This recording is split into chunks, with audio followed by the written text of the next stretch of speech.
Thanks everyone for joining us today. Welcome to the featured author presentation.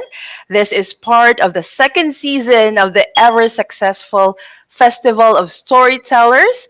And mind you, we have less than 40 days to go until we indulge ourselves again with stories and inspirational creations from our Reader's Magnet authors. And as we wait for the day itself, we will be giving you a glimpse of our featured books and authors, and we will let you into our conversations with them. So all you have to do is just to tune in to Readers Magnet's Facebook and YouTube accounts. And today we are in for a treat for our first ever featured host, and she's excited. We have with us Bobbie J. McClaren with her book, The Sounds at River's Edge. Bobbie, thank you so much for your time today. Well, thank you, friends. I appreciate it. Sure. You have a very interesting book, and the title again is The Sound at the River's Edge. Hmm. I've seen the cover, and it Oh, is yes. very beautiful. There There you it go. is. There it is. There's your lake right there. Oh, that one. Gorgeous. Yeah. And I bet that is where most, if not all, of your stories took place. Hmm. Yes, all of it was, it's in North Palm Beach, Florida. And Mm-hmm. I grew up on the Intercoastal Waterway, which on the Intercoastal Waterway on the east coast of Florida runs from Miami all the way up into New York. Oh, So it's a good wow. long distance. But my parents always called it the canal, which I didn't And understand now. why, because it's a pretty good wide river. And Mm-hmm. yeah, there's stories of me and my relationship with my dad and my sister Mm-hmm. from 4 years old to eight. And in fact, So I'm four working on years. Sounds 2 now that goes from like 8 years old to about 12 or 13. Oh, wow. Because I heard you have an upcoming book, and we will talk about Yes, that later as well. yes. And before we even delve deep into your book, The Sound at the River's Edge, we would like to give you the chance as well to share to our audience who Bobbie J. McClaren is. Who I am. Wow. Uh, that's a hard thing to say. I'm a person that I just enjoy life. Oh, yeah. I enjoy meeting people. Mhm. I enjoy, there's not a whole lot I don't enjoy. I don't like chaos. I don't like Same. things that are not going right. But you know what? I'm not God, so I can't control everything. And I Mhm. have learned to be at peace with that. So I am a Mhm. person that grew up in South Florida, Mhm. lived there for 29 years, and now for the last 38 years, I've been here in Northeast Alabama in the United States. And I have no children. I've never been married. I don't play well with others. I don't know for sure, but that could be it. Uh, but I have nieces and nephews, Mhm. and I have a sister and brother-in-law that I truly love. I have wonderful Mhm. friends, and my Mhm. life is definitely not a lonely one. So, people Definitely. say, "Oh, you're not married, don't have kids, you're probably so lonely." No, No. sometimes it's really nice to find some quiet time. Yeah, definitely. But I agree. that is me. That is me. I am a retired from management for years and years and years, Mhm. and now I kind of semi work helping out a friend and in her business. And other than that, I paint, I write, I write music, I sing, I do all kinds of fun stuff. I live life. I love God, You, live life, and love His people most of the what time. else can you ask for? Living life, loving Seriously, life, yeah. and exploring art, writing a very fantastic book. So there you have it, everyone. Bobbie J. McClaren. And Bobbie, can you please share with us what inspired you to start writing this book of yours, The The Sounds at River's Edge? The Sounds of River's Edge actually came about from my sister and my best Hmm. friend, Christine, Mhm. who encouraged me because my dad had made a statement many years ago that 100 years from now, unless you're famous or infamous, nobody's going to remember who you are. I mean, we all know who Sure. Elvis Presley is. We all know who Hitler was. We know who Genghis Khan and all those, Mm, but you don't know about their children or grandchildren, a lot of that's them, true. because unless you do something really bad or something great, Mm, you're just one of a billion. that's And true. they were like, we lived a crazy life. And if you don't write them down, 100 years from now, people won't even remember or know.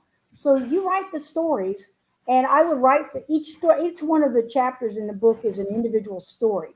So it's not like a sci-fi where you would start a book and Mhm. you can't hardly wait to get to the end because you got to know how it's what's happening.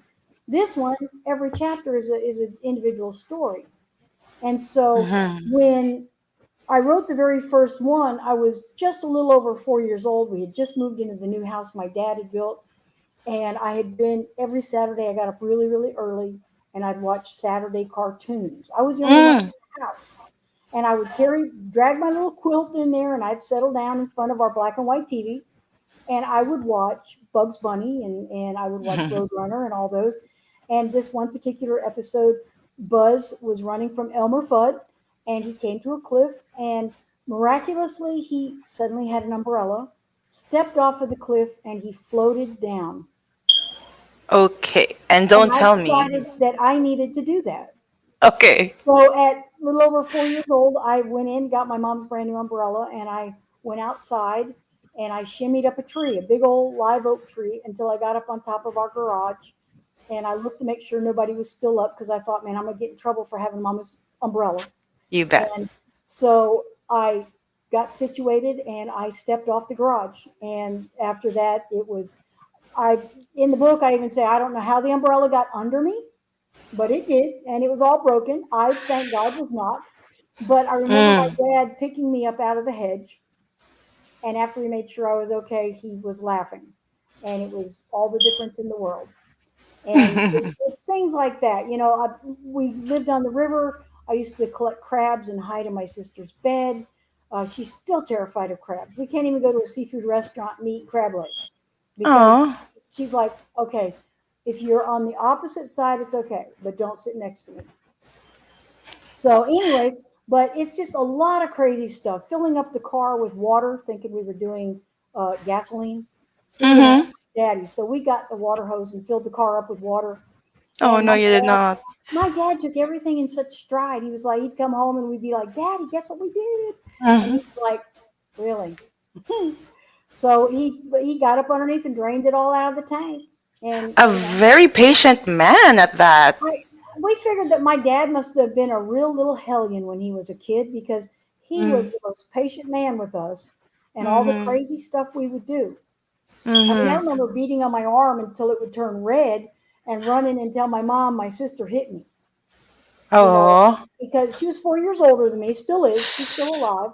Mhm. And we Mhm. still dicker back and forth, but we are best friends now. We may have not been best friends then, but we are best friends now. So that was Like. from 4 to 8 years old. And now the next one that I'm working on is from 8 to about maybe 13. Mhm. And And it can you still please? continues.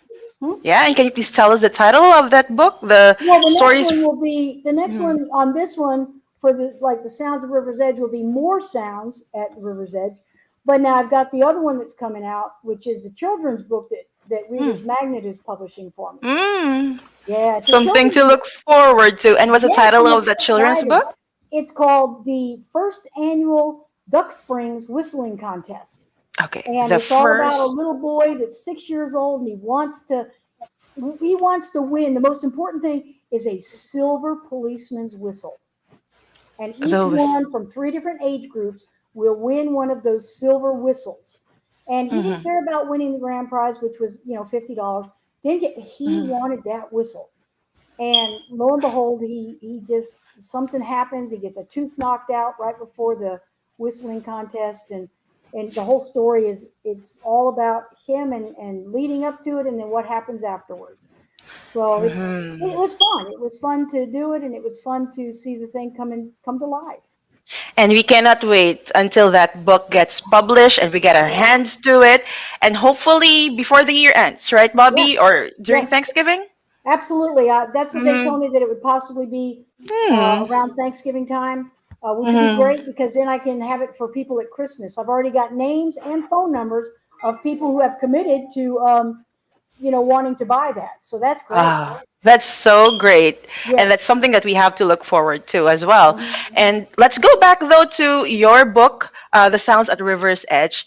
Can you please share with us, while you were writing the book, what is the most surprising thing that you have discovered while you were in the process of writing that book? It could be about yourself, about your family. I think it made me realize how much wisdom my dad had. I mean, I knew my Mm, dad was a smart man, but the more that I would go over I would, every story I would write, I would go and read it to my mom. My dad had already mm. passed, Sorry. and I would read them to my mom, and I'd say, "Now, mom, is this real? Is this accurate? Because I don't want to embellish. Because as human beings, we have a tendency to say the spider was this big when really it was about like that. And Yes. I wanted to make sure that everything was properly done. Hmm. And she would say, "Oh yeah, that's exactly the way it was." And so with my sister and I, in reading these things together and thinking about my dad's reaction to so many different things that we had done. I mean, one of the things I, me and my cousin had accidentally set my mom and dad's bed on fire. Now Oh they were not no. in it, so let me clarify that first. But Okay, it they were not in actually it. happened, and it honestly, if anybody would ever say, "Did your dad ever whip you?" I would say no, except once. And I remember that he whipped me, but then he sat down on the bed next to me and he just sat there and he cried. And Mm, he said, "Do you understand what's wrong here?" And I'm like, "No, Daddy, I'm sorry. I was sorry." He said, "But you don't understand. What if you hadn't got out from under that bed?" He said, mhm, "We can replace the bed, the house, and everything else. But he mhm. said, what if I'd have lost you?" And I Oh. thought, I'm more important to my dad than this other stuff. And as little kids, you don't think stuff like that. Your Mhm, mom and your mhm. dad are your world, but you never Mhm. think of what they think about you. You don't think that, Yes. wow, I am that important, because life is so full of us trying to earn money to have a life that sometimes we forget to tell how important those people around us are. We forget to Mhm, tell each other how much we love each other or how much we mhm, appreciate what they did. And mhm. as children, I think sometimes parents are so busy parenting, which, God forbid, I'm not a parent, never had a child. And so I'm not the one that would be giving advice, but I watch parents. Yeah. And they're so busy trying to make sure their children are good and Mhm, decent and provided for and mhm. loved, that sometimes they don't always communicate how important that little baby or that little boy or girl is. And yet I know that the children feel it. I mean, I knew I was Yeah. important to mom and dad, but when he said, "What if I'd have lost you?" and you're like, wow, It that's just mind, had. yeah, Yeah, it just mind had to be boggling. said. Yeah, Mind-boggling, and it's worth documenting indeed. And thank you for absolutely. putting this into a book and sharing that with us. I can imagine the roller coaster of emotions I'll go through, laughing to your stories, and perhaps shedding a tear, while reading what your dad would Yes, always ma'am. tell you, and even Yeah. going through that moment that he Hmm. explained to you that he wouldn't want to lose you. So, Yeah. Bobby, thank you so much again, Well, thank and you. pleasure is ours. Where can we get your book? Can you please tell us how do we? You can get it on Mhm. Amazon, or you can get it at Barnes and Noble. You can go to my website. My Mhm. name, BobbieJMcClaren.com. And even on the website, we've got art that's there that, if anybody's interested in any of my artwork. Oh So, yeah. but yeah, but Barnes and Noble and most anywhere that sells books that, do it by internet and stuff, you can get there.